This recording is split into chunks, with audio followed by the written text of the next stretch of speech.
La suite de Regard croisé, on continue avec le Togo. Notre premier sujet, nous parlons de l'autoproclamation d'Agbéomé Kodjo comme président élu. Que risque-t-il? Le candidat malheureux à la présidentielle, arrivé en deuxième position avec un peu plus de 18% des voix, se considère toujours comme le vainqueur, le véritable vainqueur de cette élection. Il s'est autoproclamé président de la République, a demandé au président sortant de le reconnaître comme tel, a demandé à l'armée d'être neutre dans le jeu qui se joue. Il a même appelé ses partisans à descendre dans les rues. David Djagwavi, vous pensez que Agbéomé Kodjo est en train d'aller très loin? Alors, c'est le schéma typique de tout opposant qui participe à une élection présidentielle et qui estime avoir été volé. Le cas d'Agbéomé Kodjo n'est pas le seul dans la sous-région.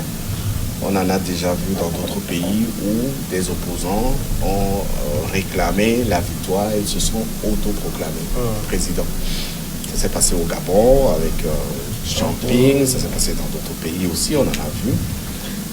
Donc c'est le schéma typique de cette pièce de théâtre qui se joue généralement après les élections, surtout présidentielles.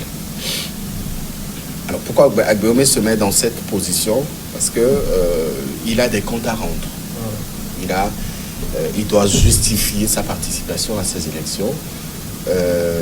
Il a été porté par une dynamique qui a été lancée par Monseigneur et qui a consisté à le positionner comme le candidat unique de l'opposition à ces dernières élections. Et donc il a des comptes à rendre. Et dans les comptes à rendre, il doit apporter des positions qui soutiennent un peu les raisons qui puissent motiver le fait qu'il refuse de reconnaître sa défaite. En refusant de reconnaître sa défaite, il ne se met pas dans une posture d'anticonstitutionnaliste ou d'anti-républicain. Je l'ai dit tout à l'heure, c'est le schéma typique de tout opposant qui estime avoir perdu une élection. Mais refuser de reconnaître sa défaite, c'est une chose. S'autoproclamer, c'est aussi autre chose. Oui. Le schéma qui se dessine généralement au Togo, c'est quoi? C'est à la suite d'une élection, la CENI proclame les résultats provisoires. Le temps que ces résultats provisoires soient versés dans les dossiers de la Cour constitutionnelle pour la validation de ces résultats. Donc, entre la période qui sépare la proclamation des résultats provisoires et celle de la confirmation de ces résultats, l'opposant qui est Agbéomé aujourd'hui estime qu'il est celui qui a gagné les élections et donc il s'autoproclame. Alors, s'autoproclamer, c'est manifester aussi son refus de reconnaître la victoire de l'autre en face. D'accord. Cette victoire qui lui a été concédée par les résultats compilés par la CENI. En même temps, Bosoleil Obekou, s'autoproclamer président élu, ça n'a aucune valeur.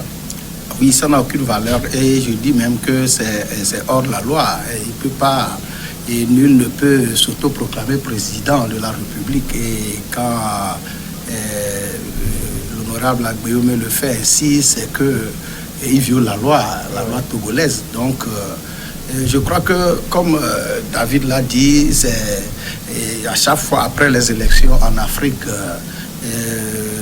les opposants, croyant qu'en reconnaissant la victoire de leur adversaire, qu'on dit, c'est leur militant, les traduirait ils ont toujours peur que les traiter de traite. Donc ils sont toujours dans cette posture-là de ne pas reconnaître pour être un vrai opposant, entre guillemets. Donc le cas du Togo, je crois, les opposants ont été toujours des mauvais perdants et Agbéomé ne fait pas exception. Mais ce qui est encore curieux, c'est que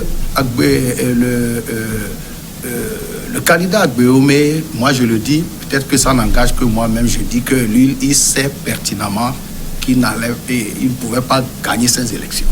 Il le sait parce que quand vous analysez la situation même du Togo, on l'a plusieurs fois dit ici, les vrais observateurs de de la vie politique du Togo ont prédit cette réélection de Faure Gnassingbé, et la situation qui a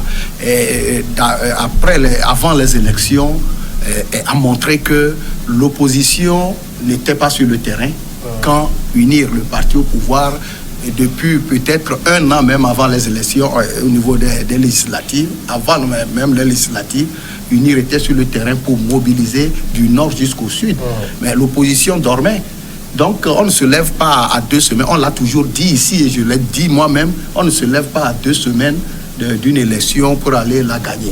Et surtout ce que moi je dénonce souvent, c'est qu'on utilise toujours, l'opposition croit toujours manipuler la population. Et à chaque fois, on utilise le mensonge. On a toujours utilisé le mensonge et la diabolisation et la diffamation pour attirer les militants, les électeurs vers soi. Mais maintenant, le dernier mensonge, c'est parler, d'amener l'affaire politique au côté religieux. On parle de Dieu, que c'est Dieu qui a révélé cette candidature, et c'est encore un mensonge de plus. Donc, je crois que le fait de ne pas reconnaître ces élections, c'est déjà, on l'a toujours vu au Togo, et ça ne m'étonne pas. Est-ce que Marc Camouflant, Agbéoumé veut jouer à Fabre? C'est du Fabre tout pur là qu'il fait. Oui, c'est du Fabre. Et puis en même temps, il n'avait pas le choix. En même temps, je pense qu'Agbéoumé n'avait pas le choix. Je m'explique. Agbéoumé a battu campagne sur cet échec-là de Fabre. Et c'est pour ça que vous allez constater, quand vous prenez aujourd'hui la carte électorale, en tout cas sur la base des résultats tels que proclamés par la CENI, Agbéoumé remporte des victoires sur les bases traditionnelles de Fabre. C'est ça qui lui permet d'avoir un 18%. Et donc, l'une des promesses qu'il a faites avec sa dynamique Kodjo, ce qui même a penché en sa faveur, en faveur d'autres candidats qui voulaient prendre également le leadership de cette dynamique-là, c'est qu'il était capable de ramener le pouvoir si jamais il est élu. Et même en étant conscient du fait qu'il ne serait jamais élu, il a vendu le rêve d'une élection et donc d'une possibilité pour lui de ramener le pouvoir au Togolais. Et donc aujourd'hui, il faut qu'il se mette dans ces... En tout cas, il faut qu'il mette ses électeurs, ou en tout cas ceux qui croient en lui, dans cette posture de contestation permanente. Et je pense que là où tout le monde l'attend, et l'ANC a fait un véritable pied de nez avec ces 2 derniers communiqués, c'est qu'on l'attend maintenant là où l'ANC a échoué.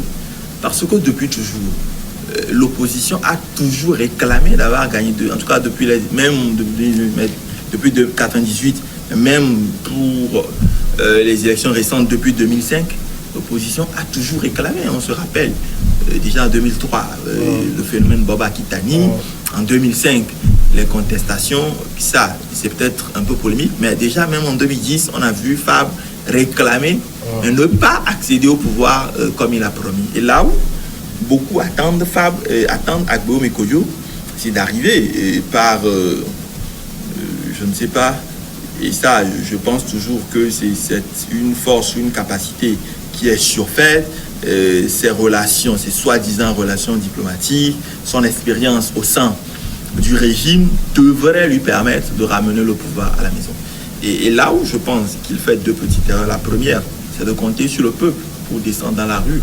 Et là encore, mon inquiétude, c'est quel Togolais aujourd'hui, raisonnablement, après l'expérience de 2017, va suivre un politicien dans la rue. Surtout que Agbéoumé, on sait, n'a pas véritablement d'électeurs à la base, n'a pas de fief, n'a rien sur lequel compter aujourd'hui, contrairement à une ANC qui a beaucoup de fédérations, qui a un réseau qui maille l'ensemble du territoire national. Agbéoumé a surfé un peu sur les déçus de l'ANC pour se faire une santé. Maintenant, pour revenir à votre question initiale, que risque-t-il? Je pense que ça, c'est de la responsabilité du gouvernement. Parce que n'oublions pas, les Togolais en 2015 ont élu Faure Gnassingbé pour un mandat de 5 ans, qui n'est pas encore fini. Nous sommes toujours dans le mandat de Faure Gnassingbé. Et ce mandat va finir en mai. Tout ce qui peut être sujet à désordre pendant ce mandat-là est sous la responsabilité de fournisseurs. En tout cas, les Togolais l'ont élu pour ça. Ouais. Et je pense, je n'ai pas terminé s'il vous plaît, que les services sécuritaires devraient prendre toutes les mesures nécessaires. En tout cas, si cette contestation doit déboucher sur un désordre, pour arrêter ça au plus vite. David, vous pensez qu'à Agbéoumé est dans une sorte de désordre qu'il faut arrêter? Non. En toute honnêteté, non.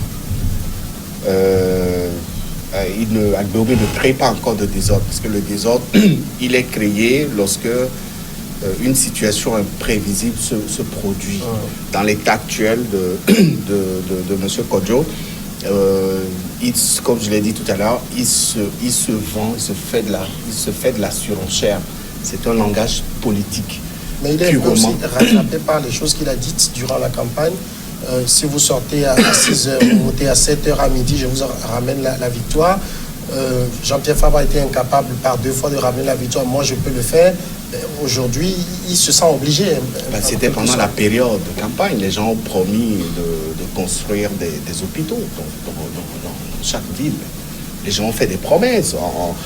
Pourquoi on s'attaque aujourd'hui au bilan de Condé? C'est parce qu'il a fait des promesses, il ne les a pas tenues. C'était la période de la campagne, et les promesses sortent de la bouche de tout candidat sans contrôle.